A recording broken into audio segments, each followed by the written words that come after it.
শুভ সকাল। আমার প্রতিদিন চ্যানেলের আরেকটি ভিডিওতে আপনাদের অনেক অনেক স্বাগত। আজ আমি সকালবেলায় চলে গেছিলাম মাছের বাজারে। সেখান থেকে আমি মাছের সাথে সাথে নিয়ে এসেছি কিছুটা পরিমাণ মাছের ডিম। এই মাছের ডিমের কারি আজ আমি আপনাদেরকে রান্না করে দেখাবো। অনেকেই আছেন এই মাছের ডিম গন্ধের জন্য খেতে পছন্দ করেন না, কিন্তু আজ আমি যেভাবে রান্না করব এই মাছের ডিম, তাতে মাছের ডিমে গন্ধও থাকবে না আর মাছের ডিমের স্বাদও হবে মাছের থেকেও বেশি।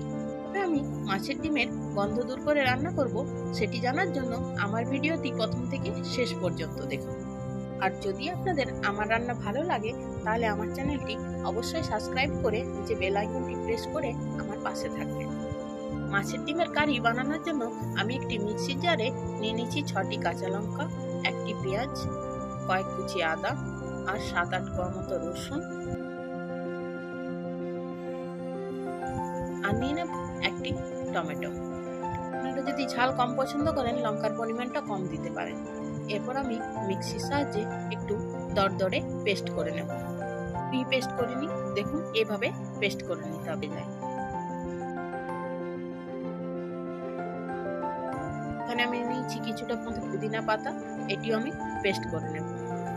এরপর একটি বাটির মধ্যে নিয়ে নিয়েছি হলুদ গুঁড়ো, জিরে গুঁড়ো, ধনে গুঁড়ো, লঙ্কার গুঁড়ো, গোলমরিচের গুঁড়ো, তারপর অল্প জল দিয়ে খুব ভালোভাবে গুলে রেখেছি।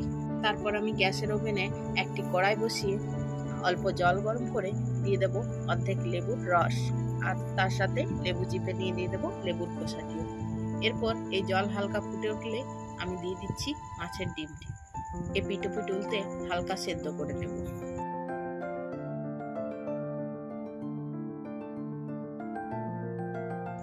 তারপর একটি বাটির মধ্যে তুলে ঠান্ডা হলে উপর থেকে বেসন, পেঁয়াজ কুচি আর লঙ্কা কুচি দিয়ে দিচ্ছি।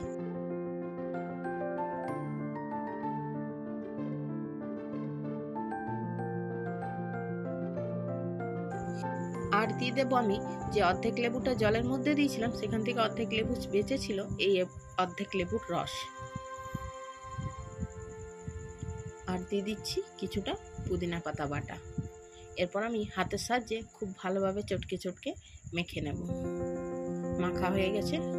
এরপর আমি গ্যাসের কড়াইয়ের মধ্যে একটি কড়াই বসিয়ে গরম হয়ে গেলে তাতে দিয়ে দেবো কিছুটা পরিমাণ সর্ষের তেল। সর্ষের তেল খুব ভালোভাবে গরম হয়ে গেলে আঁচ কম করে এক এক করে আমি বড়ার আকারে মাছের ডিম তেলের মধ্যে দিয়ে দেব।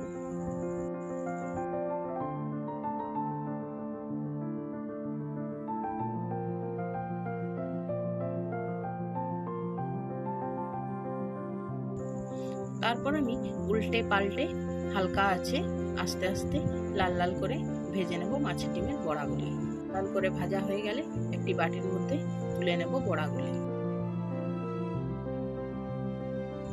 পর ওই তেলের মধ্যে দিয়ে দেবো কিছুটা 5 ফোড়ন আর একটি শুকনো লঙ্কা। 5 ফোড়ন শুকনো লঙ্কা ভাজা হয়ে গেলে দিয়ে দিচ্ছি পেঁয়াজ কুচি। তারপর পেঁয়াজ কুচি খুব ভালোভাবে লাল লাল করে ভেজে নেব। ভাজা হয়ে গেছে। এরপর দিয়ে দিচ্ছি বেটে রাখা মশলাটি।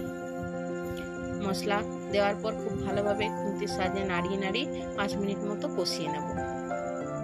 মশলা হালকা ভাজা হয়ে এসছে।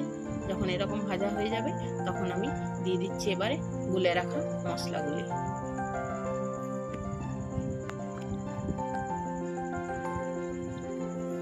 আবারও খুন্তির সাহায্যে নাড়িয়ে 5 মিনিট খুব ভালোভাবে কষিয়ে নেব।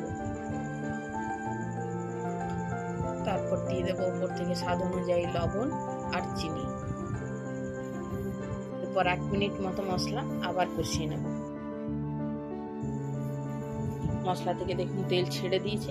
যখন এভাবে তেল ছেড়ে দেবে মশলার থেকে, তখন দিয়ে দেবো হালকা জল।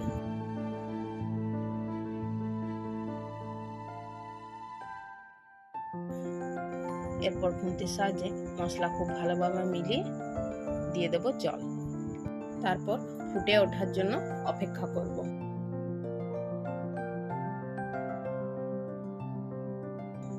ঝোল ফুটে উঠেছে।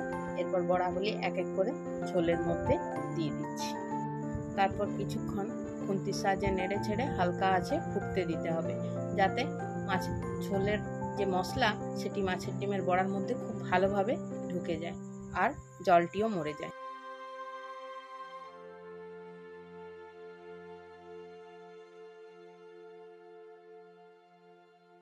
বেশ গায়ে গায়ে মাখা মাখা হয়ে আসলে গ্যাসের আঁচ বন্ধ করে দিয়ে দেব অর্ধেক লেবুর রস আর দিয়ে দেব কিছুটা মতো পুদিনা পাতা বাটা। উপর থেকে যে লেবুর রস আর পুদিনা পাতা বাটা দেওয়া হলো, এতে করে লেবুর গন্ধ আর পুদিনা পাতার গন্ধ দুটি একসাথে মিলে খুব সুন্দর একটি গন্ধ তৈরি হয়, আর এই গন্ধেই ঢেকে যায় মাছের ডিমের গন্ধ। রেডি হয়ে গেছে আমার মাছের ডিমের কারি। এরপর এটি আপনি গরম গরম ভাতের সাথে পরিবেশন করুন। আজ তাহলে এই পর্যন্ত রাখি, আবার দেখা হবে নতুন কোনো ভিডিওর সাথে। আপনারা খুব ভালো থাকবেন, সুস্থ থাকবেন।